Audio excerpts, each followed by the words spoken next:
മൂവാറ്റുപുഴയിൽ സ്ഥാനാർത്ഥി ക്രൈസ്തവൻ എന്ന പരമ്പരാഗത സാമുദായിക സമവാക്യത്തിൽ LDF ഇത്തവണ മാറ്റം വരുത്തി. ക്രൈസ്തവേതരനായ N. അരുണിനെ LDF പ്രഖ്യാപിച്ചതോടെ തന്നെ ചില ധ്രുവീകരണ നീക്കങ്ങൾ പ്രകടമായിരുന്നു. UDF സ്ഥാനാർത്ഥി യാക്കോബായ സഭക്കാരനായ മാത്യു കുഴൽനാടൻ, NDA സ്ഥാനാർത്ഥിയായി 2020 മേൽവിലാസത്തിൽ സിറോ മലബാർ സഭക്കാരനും.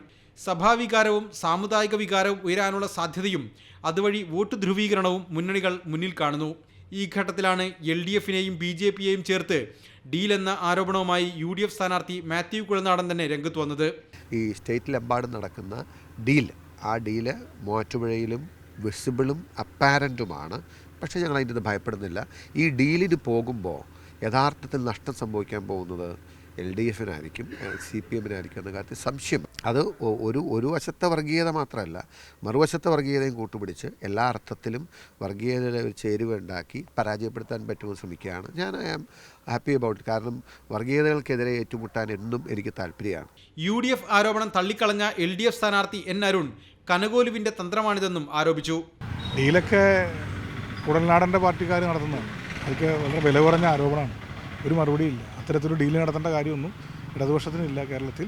അത് ഈ കനകോല് പറഞ്ഞു കൊടുക്കുന്നതാണ്. ഇപ്പോൾ ഓരോ ആശാന്മാർ പറയും അങ്ങനെ. മാത്യു കുഴൽനാടൻ്റെ നേതാക്കന്മാർ പറഞ്ഞു കൊടുത്തു, മാത്യു ഇവിടെ പറയുന്നു, അത്ര മാത്രമേ ഉള്ളൂ. കനകോല് തന്ത്രം, അതിനൊരു മറുപടിയില്ല.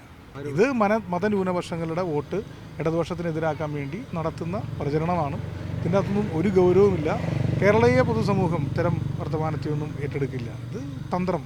2021 13,500 വോട്ട് പിടിച്ച 2020 NDA മുന്നണിയിൽ മത്സരിക്കുമ്പോൾ പിടിക്കുന്ന വോട്ടുകൾ എത്രയാകുമെന്ന ചിന്ത UDFനെ അലട്ടുന്നുണ്ട്.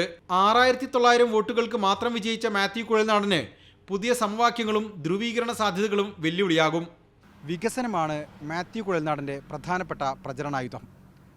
എന്നാൽ സാമുദായികമായ ചില ഘടകങ്ങൾ മൂവാറ്റുപുഴയിലെ ഫലം നിർണ്ണയിക്കുന്നതിൽ നിർണായകമാകും. മൂവാറ്റുപുഴയിൽ നിന്നും ക്യാമറമാൻ സഞ്ജു പൊറ്റമ്മലിനൊപ്പം MK ഷുക്കൂർ, മീഡിയ 1.